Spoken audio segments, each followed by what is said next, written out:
네, 여러분 안녕하세요. 오늘 2022년 지역 기반 로컬 크리에이터 지원 사업에 대해서 여러분하고 알려드리도록 하겠습니다. 로컬 크리에이터 지원 자금인데요. 크리에이터라고 하면은 여러분이 저희 영상을 보시듯이 유튜브에 대한 영상이나 뭔가 이제 창작을 통한 이렇게 이제 돈을 버는 사람들을 흔히 얘기하는 거죠. 그래서 요즘에는 특히 유튜브를 중심으로 해서 다양한 크리에이터들이 활동을 하고 있고 돈을 많이 벌고 있습니다. 그런데 일반 크리에이터는 아니고요. 지역을 기반으로 한 로컬 크리에이터, 그래서 로컬이 영어죠. LOECK, 그죠? 로컬이죠. 그래서 지역을 기반으로 한 크리에이터에게 자금을 지원하는 사업이다라고 볼 수가 있겠습니다. 한 3년 정도부터 이제 진행된 것 같은데요. 그래서 아마 관심 있는 크리에이터 분들은 지원을 하시면 좋을 것 같아요. 로컬 크리에이터의 정의 내용을 보시면 지역이나 자연과 문화 특성을 소재로 그 아이디어를 결합해서 한다라고 되어 있습니다. 그래서 지역같이 로컬 푸드, 지역 기반 제조, 관광, 거점, 문화체험, 자연친화 활동 뭐 이렇게 되어 있습니다. 그래서 지역을 기반으로 하는 경우를 지원하겠다라고 이렇게 볼 수 있어요. 그래서 한번 뒤에 공문 뒤에 있는 크리에이터의 정의를 한번 내용을 한번 보도록 하겠습니다. 기본적으로 지역같이 로컬 푸드, 지역 기반 제조 뭐 이렇게 되어 있는데요. 이걸 여러분들이 어떤 의미를 할까요? 기본적으로 어떤 지역이나 그 지역에 있는 자원을 베이스로 해서 아이디어를 가지고 창작을 해서 크리에이터로 먹고 살라는 개념이 되는 거죠. 예를 들어봐야지 좀 이해가 될 텐데 여기서는 큰 개념이 정부 사업에서 좀 잘 안 알려주긴 하지만 큰 개념에 대해서 한번 설명해 보면 어떤 것들이 있을까요? 예를 들어 가지고 하나 보겠습니다.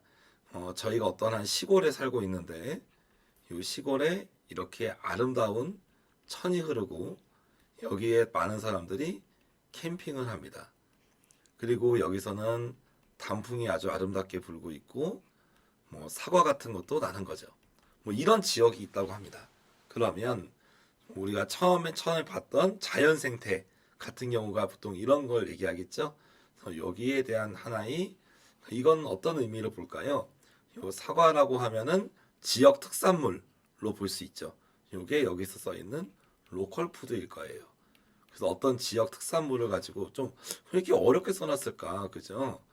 지역 특산물, 그 지역에서 나는 뭔가의 제품을 가지고 얘기할 수 있을 것이고, 우리 캠핑 같은 거 이제 관광 아주 많이 해요. 그럼 이게 지역 특화 관광 쪽이 될 것이고요.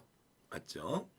아름다운 자연이 있고, 이 자연을 가지고 우리가 탐방을 할 거예요. 뭐 등산도 하고, 뭐 하천에 가서 이제 뭐 사진도 찍고, 여기 자연 친화 활동이겠죠. 맞죠? 네. 뭐 이런 식입니다. 그리고 저희 지역 같은 경우는 옛날부터 양반들이 많고 요 전통 문화가 있었어. 그러면 지역 가치인 하나의 그런 전통 문화에 대한 내용도 얘기할 수 있겠죠. 뭐 이런 내용이라는 것입니다. 그래서 어떤 지역에 있는 뭔가의 지속적으로 컨텐츠를 창작할 수 있는 그런 이제 주제가 있을 때 주제라고 표현하는 게 맞겠죠. 그런 하나의 주제를 잡고 그 주제를 통해서 다양하게 컨텐츠를 만들어서 유튜브를 할 수도 있고 아니면 지역에 있는 특산물을 소개해주고 쇼핑몰하고 연계해서 지역 특산물을 바로 직거래 플랫폼으로 이렇게 한다든지 그렇게 이제 비즈니스를 만들어 갈 수도 있죠. 그리고 이 지역에 대한 내용을 나중에 뭐 AR이라던가 VR로 이렇게 뭐 보여주는 그런 식으로 해서 ICT 융합 기술로 갈 수도 있을 거예요. 그래서 뭔가 지역에 있는 자원을 가지고 크리에이팅을 하면서 다양한 비즈니스 모델하고 접목할 수 있는 그런 경우를 지원을 하겠다라고 이렇게 볼 수가 있겠습니다. 결국에는 크리에이터를 이렇게 지원하는 자금이다라고 여러분한테 말씀을 드렸고요. 전체적인 내용은 그 다음부터는 어렵지 않으니까 훅훅훅 넘어갑니다. 두 가지 트랙이 있습니다. 예비 창업, 그 다음에 기창업 두 가지가 있고 예비 창업은 40명 이후에게 1,000만 원을 줍니다. 그리고 기창업은 창업 7년 미만 기업입니다. 좀 범위가 큽니다. 7년 미만 기업 중에서 130개 팀을 뽑고 3천만 원을 줍니다. 그래서 예비 창업자는 1,000만 원, 창업 7년 이내 기업은 3천만 원을 준다라고 볼 수가 있는데, 여기서 주의사항은 다른 사업과 중복 지원에 대해서 제한을 한다라는 별도의 특수한 내용이 있습니다. 그래서 초기 창업 패키지, 창업 도약 패키지, 팁스 이런 경우를 받았던 경우는 기본적으로 중복이라서 제한이 안 된다. 예비 창업 패키지도 기본적으로 안 되긴 하지만 예비 창업 패키지를 받으신 다음에 기창업 트랙으로 지원하는 건 가능하다.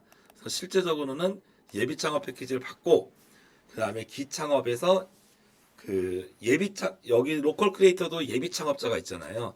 예비 창업 패키지에서 예비 창업 자금을 받고 로컬 크리에이터에서 예비 창업 트랙으로 하는 거는 불가. 근데 기창업 트랙으로 하는 거는 가능.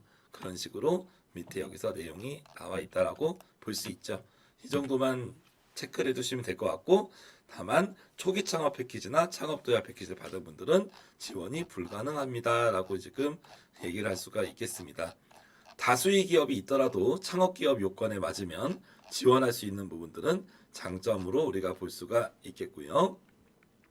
서류평가, 대면평가로 가게 되는데, 특히 가장 중요한 거는 지역성에 대한 점수가 50점이나 붙는다는 것입니다. 그래서 일반적인 사업계획서의 그런 심사 요소가 아닌 정말 지역을 기반으로 크리에이터를 할 건지가 전체 심사의 반 이상일 정도로 대단히 중요하고, 그 다음에 향후 성장 가능성 그런 부분들을 보게 되겠습니다. 그래서 그 지역 내에 어떠한 걸 할 건지, 특히 그런 주제의 선정이라던가 계속 이렇게 만들 수 있는 컨텐츠 그런 거에 대한 내용을 잘 정리하실 필요가 있겠고요. 3월 3일 6시까지 마감을 합니다. 그래서 기관은 여러분의 기관과 관련된 지역에 관련된 창조경제혁신센터에서 지원을 하시면 되겠습니다.